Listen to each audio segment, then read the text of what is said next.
The woods, they talk to me. Not with words, but with whispers. The rustle of leaves, the creak of old branches, the far-off calls of birds I know by heart. After almost 30 years, first in the Marines, then as a park ranger, I know these whispers. I know a hungry wolf's snarl from a curious deer's snort. I know a storm coming from a summer breeze. The Blackwood Forest, that's my home. My ancient trees are my quiet friends, and its hidden paths, well, they're like the lines on my own hand. My days always start before the sun. Strong coffee on the wood stove in my cabin, Bear, my old tracking dog, already awake, his tail thumping on the worn floor. We patrol the edges, check animal traps, mark where trees have fallen. I'm a man of habit, tied to the solid truth of the forest. I've seen bad things out here. Poachers, lost hikers, even a bear attack now and then.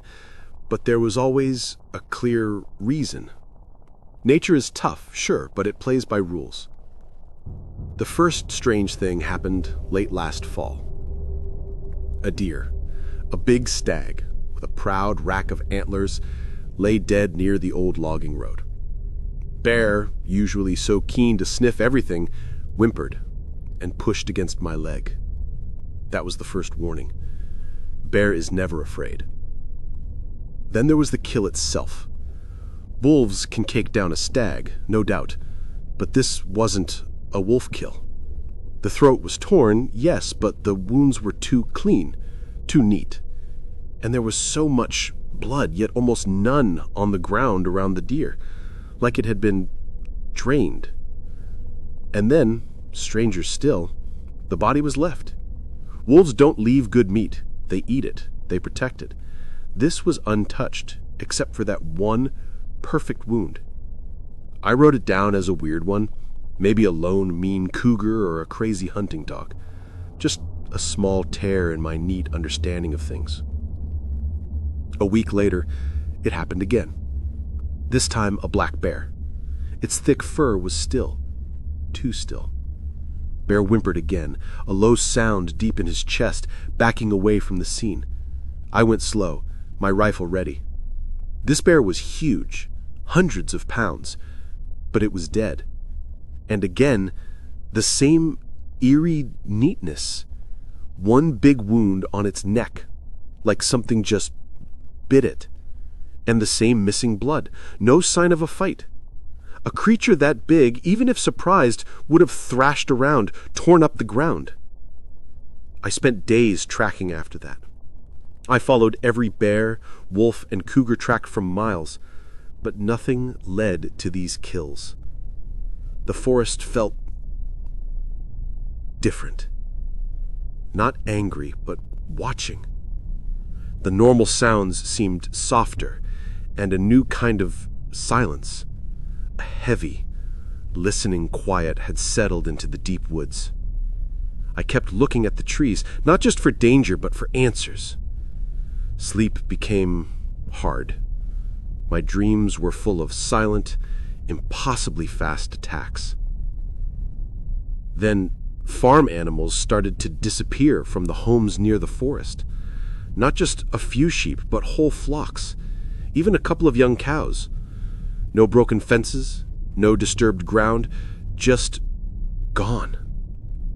The local sheriff, Dale, a good man but confused, called me. "Elias," he said, "you ever seen anything like this? No tracks, no fight, just vanished." I had nothing for him. I walked the edges of those farms for days, checking every blade of grass, every stone. I know animals. I know how predators hunt. This wasn't a bear. This wasn't a wolf. This wasn't even a clever human thief. This was something else. It was a cold night in early winter when I finally got my first real taste of it. I was putting up motion sensor cameras near where I'd found a dead wild boar. That one was really torn up, bones picked clean.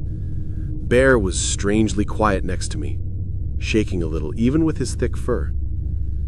I felt it first. Not a sound, but a push. a cold, heavy feeling in the air, even though there was no wind. Then a smell, like that metallic scent from the deer, but also musky, like wet dirt and old rot mixed with something sharp, like electricity. I slowly raised my rifle, looking into the thick trees all around me. Bear let out a deep, grumbling growl, staring into the darkness between two old hemlock trees. And then I heard it. A sound that wasn't a sound, more like a deep rumble in the air. A slow, steady pulse that seemed to come from everywhere and nowhere at once. It was a breath. A slow, impossibly deep inhale, pulling the very air from around me, making the leaves on the trees shiver. And then an exhale, long and heavy, carrying that musky, electric smell. I fired a shot into the darkness, just to warn it. The rifle blast echoed, sharp and alone. The breathing stopped. The pressure in the air eased. The woods went completely silent. Bear whimpered and clung to my leg. I spent the rest of the night huddled in my truck, rifle across my lap, watching the trees until the weak winter sun came up. I started losing weight. My eyes looked hollow. I barely slept, haunted by that impossible breath. I stopped telling myself I was crazy for believing in something unnatural. My logic failed. Science failed. All my years of knowing the woods meant nothing against this thing. I called Mrs. Albright, the old woman who runs the general store. She's a kind soul, but a bit of a gossip. I tried to ask her about old legends, Native American stories about the Blackwood. She spoke of the Shadow Walker, a creature that drank the life from the forest, a myth parents told kids to keep them out of the darkest parts of the woods. I, Elias Thorne, the steady ranger, felt a real shiver of fear. I started carrying my rifle everywhere, even inside my cabin. I bought strong spotlights and pointed them into the woods every night, but the lights only made the darkness between the trees seem deeper, scarier. I felt watched all the time. The forest, which used to be my comfort, had become a prison of unseen eyes. One afternoon, I found a dead doe. Same precise wound, but this time, something new. Scratches. Long, impossibly deep marks on the bark of nearby trees. Too high for any bear, too neat for any wild cat. And at the bottom of one tree, a single, perfect footprint.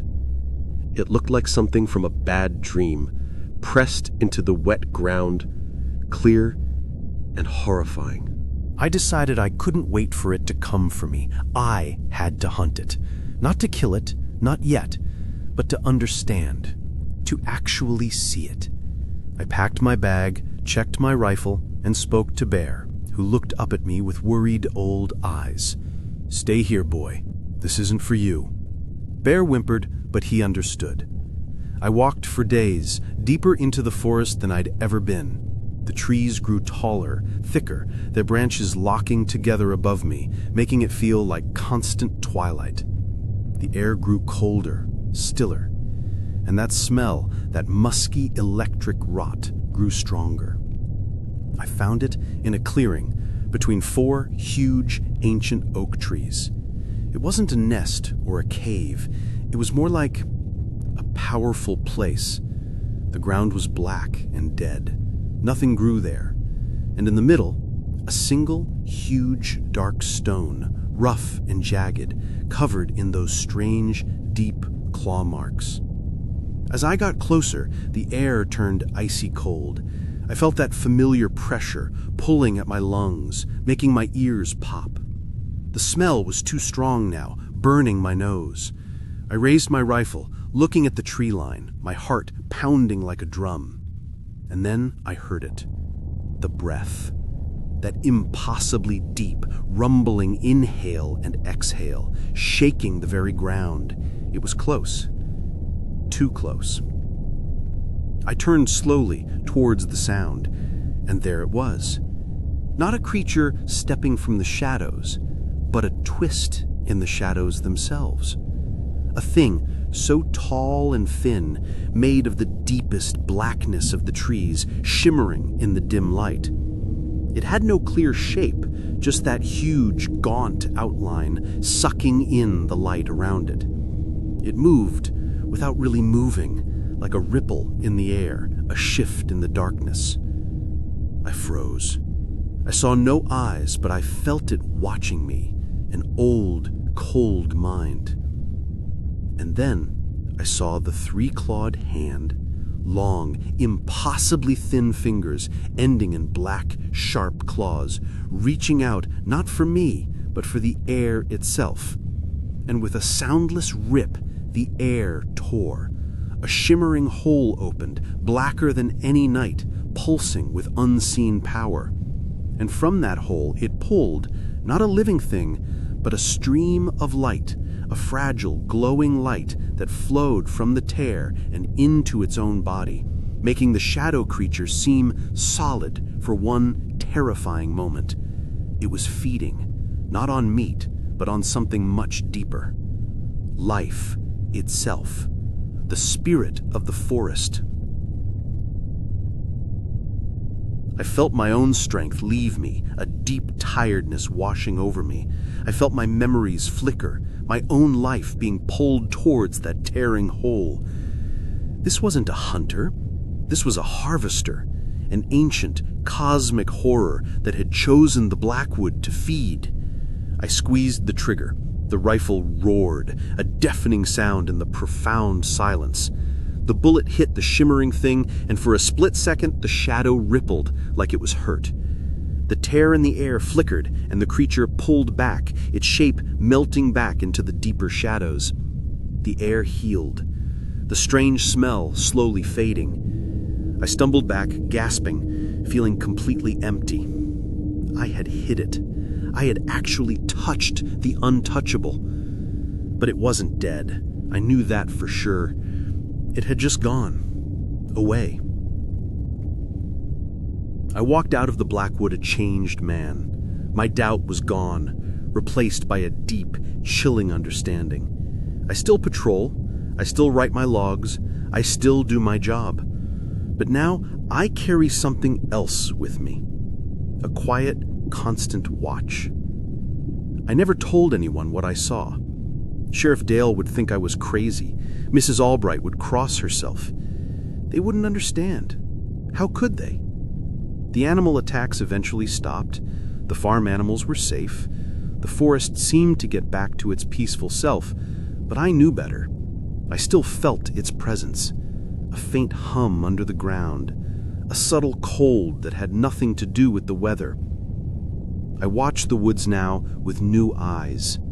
I protect it, not just from bad people and careless hikers, but from the thing that breathes in its deepest, darkest heart. I know it will come back. Maybe not while I'm alive, but someday.